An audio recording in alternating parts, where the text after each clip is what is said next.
Oke,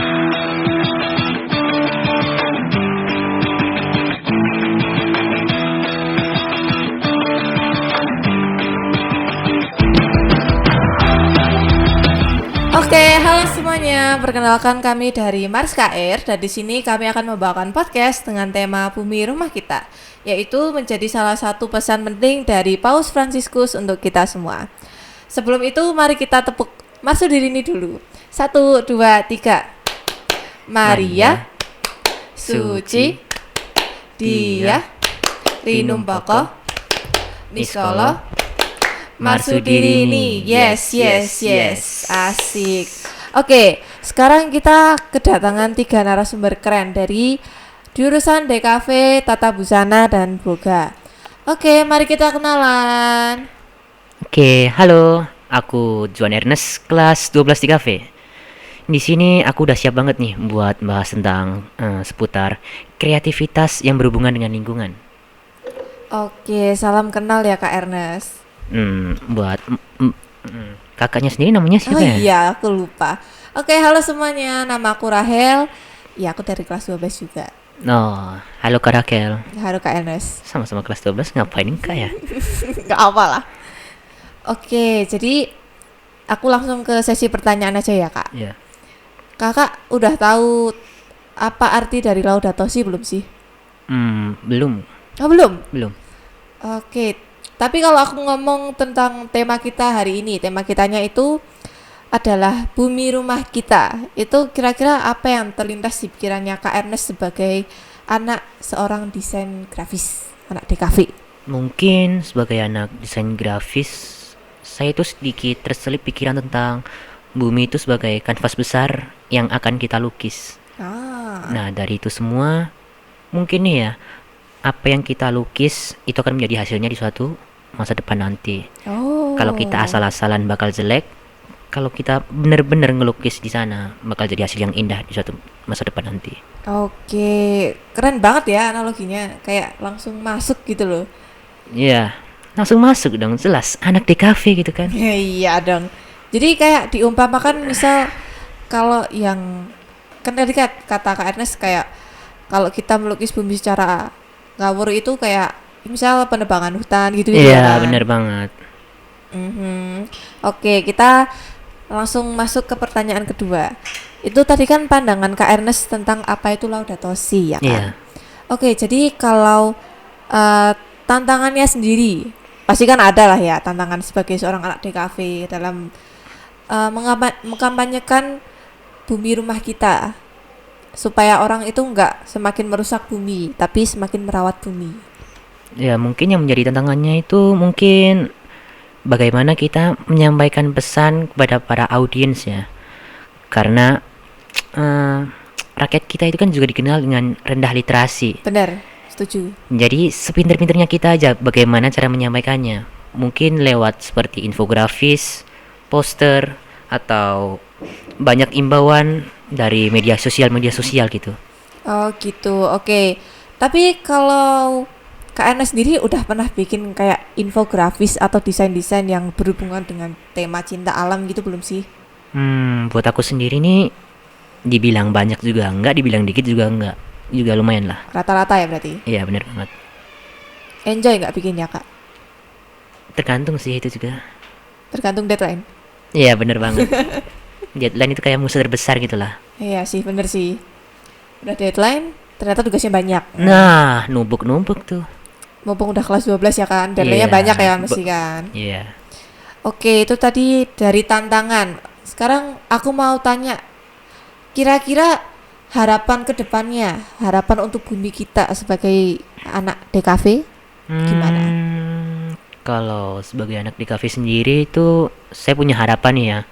Dari visual kita itu bisa menjadi perantara atau media untuk melestarikan lingkungan, untuk menjaga dan meneruskan lingkungan yang sudah ada di sekitar kita.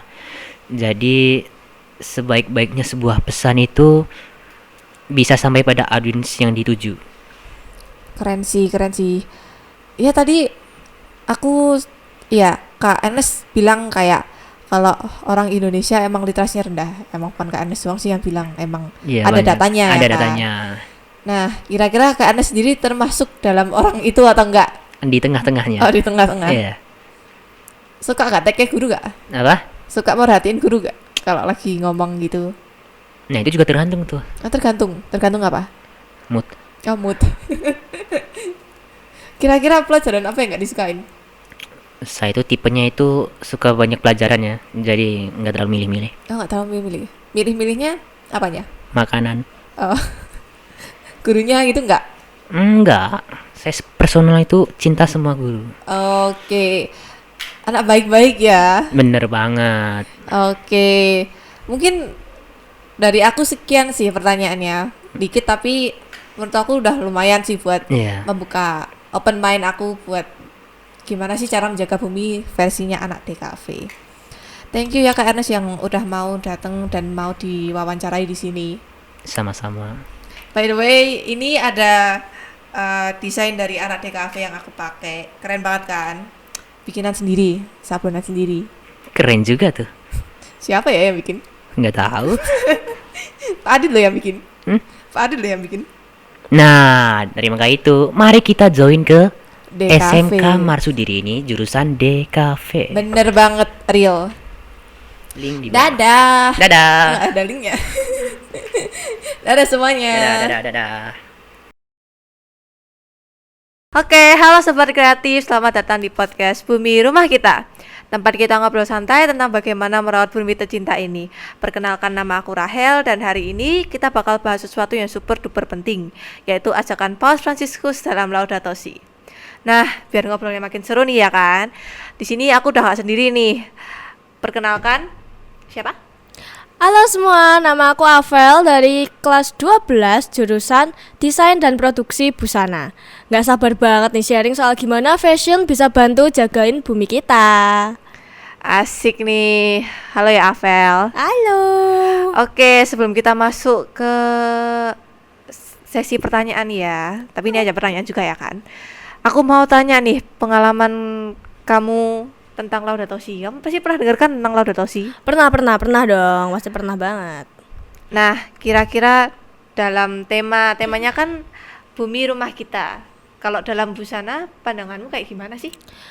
Menurutku bumi itu kayak lemari pakaiannya kita ya. Kalau kita terus-terusan beli baju tanpa mikir panjang, kan lama-lama lemari kita bakal penuh. Oh, bener Nah, sih. itu sama kayak sih. bumi kita. Kalau kita terus-terusan bikin limbah, akhirnya bumi penuh dan kita sendiri sih yang rugi kalau menurut aku. Iya, bener banget. Keren sih, udah punya kayak udah dapat analoginya sendiri gitu loh. Yeah. Kreatif banget sih. Yeah. Oke, aku pengen tahu nih dalam kegiatan Laudato Si ini yang bisa diterapkan di busana apa sih buat menjaga lingkungan kita sehari-hari? Menurutku fashion yang ramah lingkungan. Di dunia fashion, Laudato Si bisa kita terapkan lewat konsep sustainable fashion, yaitu pilih bahan yang ramah lingkungan kayak katun organik ataupun serat yang bisa didaur ulang atau hasil daur ulang. Terus kita juga bisa bikin desain yang tahan lama ataupun gak fast fashion. Fast fashion itu kayak fashion yang cuman berlaku di tren saat itu. Dan terus akhirnya lama-lama dibuang karena kan dipikir udah gak ngetren lagi. Dan yang paling serunya kita bisa upcycle atau rework baju kita yang dulu jadi ikutin style yang sekarang. Oh, jadi kayak kalau jahit misal ada pakaian misal kebaya gitu ya, jahitnya pakai perca gitu pernah berarti? Aku lebih ke rework kemeja-kemeja yang udah lama gitu. Mungkin ada 2 kemeja dijadiin satu fashion gitu sih. Oh, keren. Oke, jadi bukan cuma tampil keren lagi tapi juga bantu nyelamatin bumi sih, keren banget. Benar. Oke, tapi itu tadi termasuk contoh penerapannya ya kan? Yap. Nah, kira-kira tantangannya dalam membuat baju kayak gitu tuh apa sih? Kalau di fashion tantangannya itu mungkin yang kayak tadi aku bilang ya Rahel ya, trend fast fashion. Orang tuh lebih suka beli barang yang murah tapi lebih cepat rusak. Dan itu tuh padahal banyak banget nyumbang sampah di bumi Bener ini. sih, Rik. Kemakan harga diskon kali Iya, ya? bener, kemakan dua-dua dong. Terus itu tadi tantangannya ya kan? Iya. Pasti ada solusi ya kan? Nah, solusinya apa nih kalau dari Kak Avel sendiri? Solusinya menurutku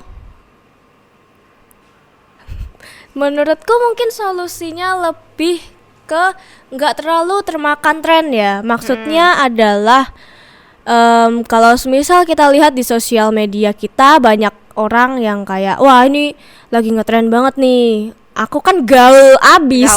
Aku kan gaul abis, gak mungkin dong gak ikutan. Bener kayak FOMO gak sih? Iya, itu jadinya FOMO sih. Jadi mungkin kita tidak membeli barang-barang yang kualitasnya kurang dengan harga yang murah ya menurutku. Yang menurut kita belum tentu kita pakai tiap hari. Benar, juga, yang fast fashion. Ngobrol hari ini lumayan singkat tapi aku jadi mudeng banyak banget nih tentang busana, asik banget. Terima kasih buat Kak Avel yang udah hadir di podcast kita hari ini ya kan. Iya. Terima kasih teman-teman yang udah sharing. Sampai jumpa di episode podcast Bumi Rumah Kita berikutnya. Jangan lupa mulai jaga diri kalian karena perubahan besar dimulai dari langkah kecil. Dadah. Oke, halo semuanya. Kita lanjut ke segmen berikutnya bersama narasumber baru kita dari jurusan kuliner. Halo semuanya, perkenalkan aku Gaby dari kelas 12 kuliner. Seneng banget nih bisa ngobrol di sini bareng-bareng sama Kak Rahel. Iya, halo Gaby. Halo juga. Habis praktek ya ini ya? Iya, capek banget sih. Kelihatan sih. Iya. Oke, sebelumnya Kak Gaby udah tahu Laudato Si itu apa belum sih? Sudah, aku udah searching nih. Laudato Si itu adalah bumi adalah rumah kita. Bener gak sih? Bener banget. Oke. Iya. Tapi kita juga podcast hari ini mengangkat tema itu. Nah, kira-kira kalau aku menyebut kata Laudato Si atau bumi rumah kita, itu apa sih yang kebesit di pikirannya Kak Gaby itu apa? Kalau dari aku sendiri ya, bumi itu sesuai dengan dapur kita ya. Jadi kalau dapur kita nggak bersih, kita kan nggak bakal nyaman ya dengan semua kerjaan itu gitu ya. Bener sih. Terus habis itu kalau di bumi juga kalau nggak bersih, kita nggak bakalan nyaman seperti itu. Bener-bener sih. Iya. Oke, itu tadi pandangan dari Kak Gaby sendiri ya. Iya. Oke, kira-kira tantangannya untuk melakukan Laudato Si itu apa sih Kak? Kalau di kuliner? Kalau tantangan dari anak kuliner sendiri ya, jadi memulai dengan mengurangi sampah, limbah-limbah makanan dan membuang banyak makanan ya. Jadi kalau dari di hotel, kita tuh kalau habis breakfast pastinya banyak banget pembuang sisa makanan. Oh, jadi nggak dimakan lagi itu? Nggak dimakan, jadi kita langsung dibuang seperti itu. Jadi kayak kalau dikonsumsi lagi kan, kalau dijual lagi kan nggak baik, nggak layak gitu ya kan. Nah itu jadi poin utamanya di kuliner ini. Terus juga kita tuh apa ya, susah untuk mengurangi limbah-limbah plastik gitu. Iya sih. Nah jadi kalau packaging makanan kebanyakan kan juga menggunakan plastik ya. Iya. Nih gitu. Tapi kayak wasting banget sih kalau setiap habis masak misal di hotel breakfast tiba-tiba selesai langsung dibuang. Iya. Mending gak aku makan sih. Nah iya bener banget. Oke, habis itu kira-kira tadi kan tantangannya ya kan. Terus kalau harapannya untuk kedepannya itu mau kayak gimana Kak? Nah harapan dari aku sendiri ya, jadi dari harapan aku sendiri tuh kayak mengurangi sampah limbah plastik, juga lebih mengelola bahan-bahan yang terbuat dari lokal gitu, misalnya umbi-umbian gitu kan, kita punya lokal nih, ada ubi ungu dan lain-lain seperti itu. Dan juga baru-baru ini juga dari plastik itu dari ubi gitu. Iya, nah bener. iya kan, udah pernah denger kan. Nah itu yang aku pengen harapkan untuk di dunia ini gitu. Jadi kalau plastik dari ubi sendiri kan bisa langsung terurai ya. Iya bener banget. Oke. Ya Terus, aku berharap sih banyak orang yang lebih mementingkan ubah dunia ini jadi lebih baik lagi gitu, dan menghargai makanan juga ya gitu. Bener banget, kan sayang banget habis dimasak nggak habis terus dibuang ya kan. Nah bener banget seperti itu. Dan juga ada limbah yang nggak bisa terurai, bener banget kan. Jadi plastik itu lebih baiknya kita olah lagi, misalnya jadi apa di situ. Oke, nggak kerasa ya Kak, sebentar banget tapi kayak seru gitu. Aku Iya, bisa bener tahu banget. tadi ada pandangan dari boga, terus ada busana, terus ada DKV, banyak banget deh pokoknya. Iya. Terima kasih udah mau hadir di sini Iya, sebagai narasumber sama-sama. dari kuliner. Thank Iya. you. Thank you juga.